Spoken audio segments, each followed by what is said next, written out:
So let's take a look at the review for the Unit 2 test. The first learning target says to generate a recursive formula that models a context. So write a recursive routine that models each sequence or context. They give me this sequence of numbers, and if I'm paying attention, I notice from -20 to -4, it's increasing by 16.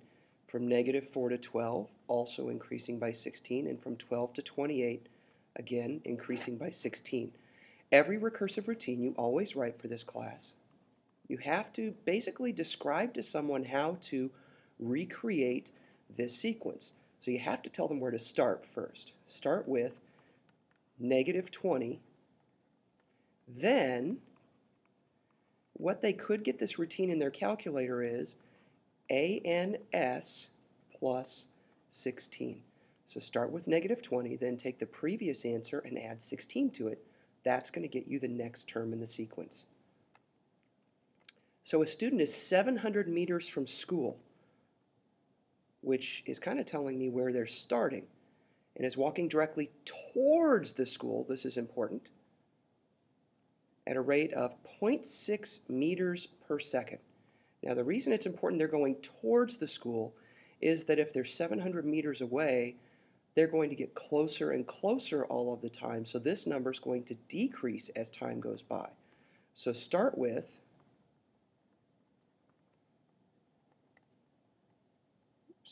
700. Now, something else as we continue to read this problem that's important. Write a recursive routine that represents the student's distance from school every 10 seconds. So it's 0.6 meters in 1 second. It's going to have to be 0.6 times 10, which is 6 meters, change every 10 seconds. So start with 700. Then, as they get closer to school, this number is going to decrease. So I'm going to take the previous answer and subtract 6 from it as they get closer. So it's important not only to pick out those first two numbers, but to continue to read and realize that they're not talking about every second for this routine, but every 10 seconds. Learning target 2.2, interpret the characteristics of a recursive routine in terms of context. A printing company charges a setup fee and an additional charge per invitation. So this is the graph of this situation. Based on the graph, write a recursive routine to describe the amount the printing company will charge. Again, a recursive routine is always start with something. So start with, and the starting value is always, in this case, the 0 invitations value, or the y-intercept. Well, if this is 18 and this is 24, this would have to be 18, 20, 22, 24. So this is at 20. So start with 20, then ANS, this is increasing each time because this is going up, and if I look, this is right across from 22, so from 20 to 22 I increased by 2. What are the real world meanings of the numbers in the routine? Well, the setup fee, because they're going to charge me a setup fee just to get the equipment done correctly, just to get everything set up the way they want it. So the setup fee, before I even get one invitation, is $20. The additional charge per invitation, so the additional charge per invitation, sorry about the writing,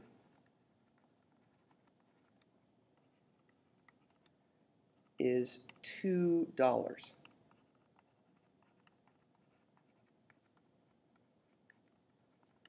So that's where I actually see the real world meaning of the numbers that I just got from the graph. Now I couldn't fit C on this slide, so on the next one, how are the numbers in the routine represented in the graph?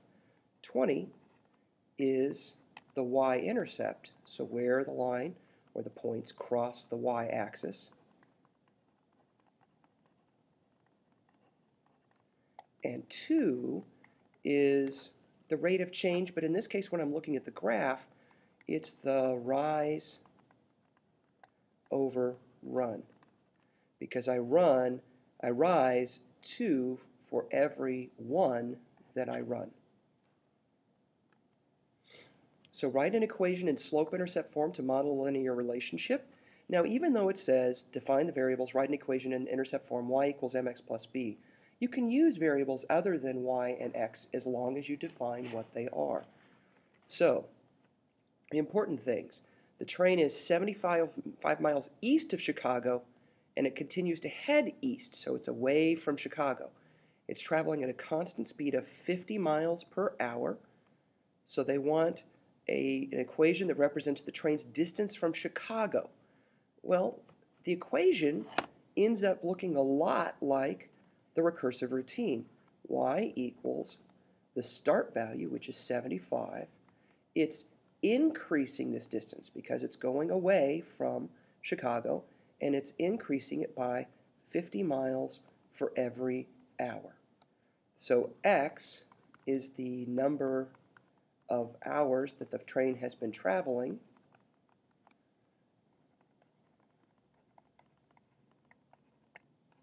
In this particular scenario.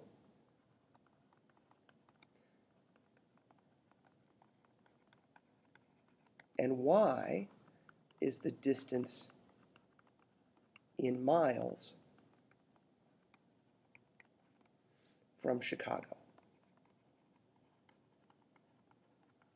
Now, you might have used d for distance and h for the number of hours, but you would have then said h is the number of hours the train's been traveling, d is the distance in miles from Chicago.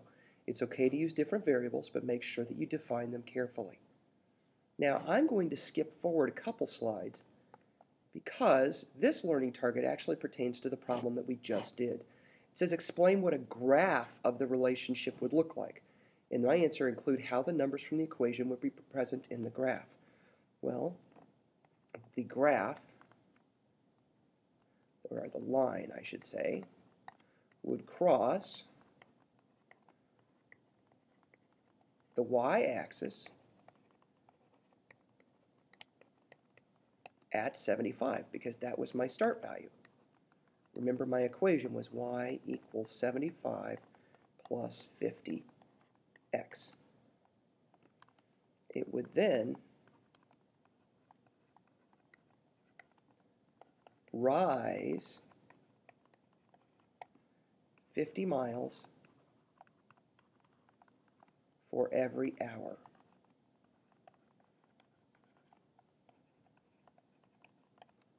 So rise over run would be 50 over 1. And my graph in general would look like this. I would have the hours down here on the horizontal axis and the distance here on the y-axis. It would start at 75 on the y-axis, and it would increase, and this is not a good graph, I'm just saying what it would look like.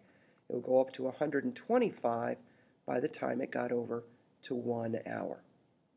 You don't have to do this sketch, but it would cross the y-axis at 75. You might want to put in your explanation, if you don't do this little sketch, that hours would be on the horizontal axis and distance would be on the vertical axis. In this case, the sketch is something that people can look at and also read the words and understand what the graph would look like. So the second scenario, there's a pool that currently has a depth of 7.5 feet, but it's leaking at a rate of 0.08 feet per minute. Write an equation that models the depth of the pool if it continues to leak at this rate. I'm going to use y and x again. You don't have to. So it starts at 7.5 feet. It's losing 0.08 feet for every minute. So x is the number of minutes it's been leaking. I'm just going to put number of minutes leaking. And y is the depth of the pool.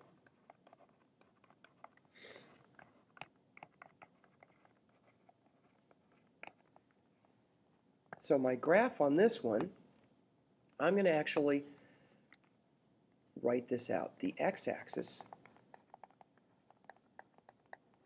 would be time. That would be minutes. The y-axis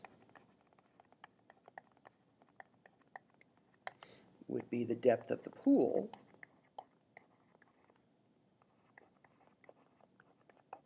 and that's in feet, I believe, but let me check again.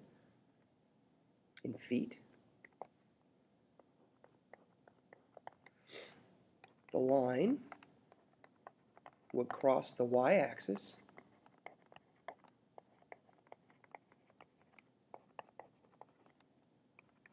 at 7.5.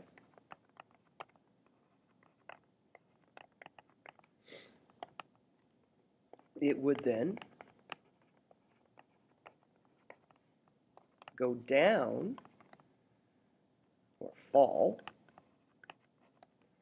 and I believe it was 0.08, but I'm going to go look. 0.08 feet for every, make sure this is minutes and not seconds, it is, for every minute.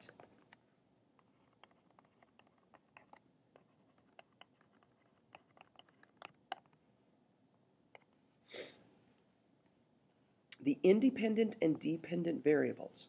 Well, the car's distance from Cedar Rapids, the distance depends on how long the car's been traveling. So independent variable is time, and the dependent variable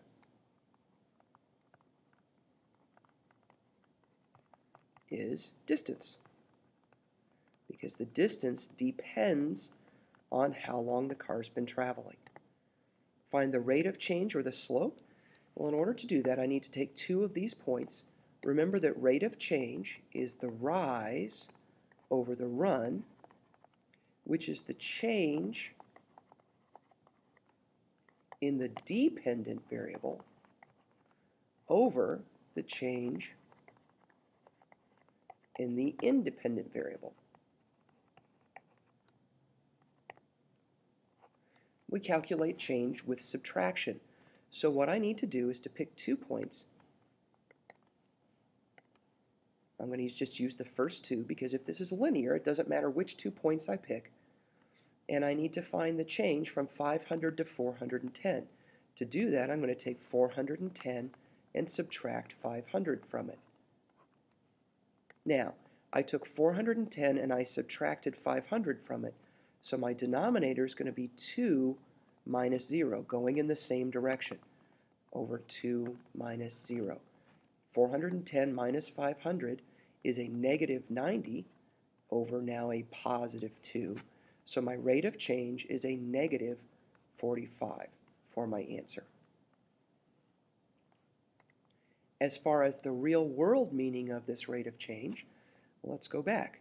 It means the distance is going to decrease by 45 miles for every hour. So the car is actually traveling at an average rate of 45 miles an hour as it's driving towards Cedar Rapids. So the real world meaning, the car gets 45 miles closer. Oops. Let me erase that part. Closer to Cedar Rapids, so CR, every hour. And that's it, guys. If this review you feel comfortable and confident with, you are ready for the test. If you don't feel comfortable and confident, make sure that you ask some questions. Thank you.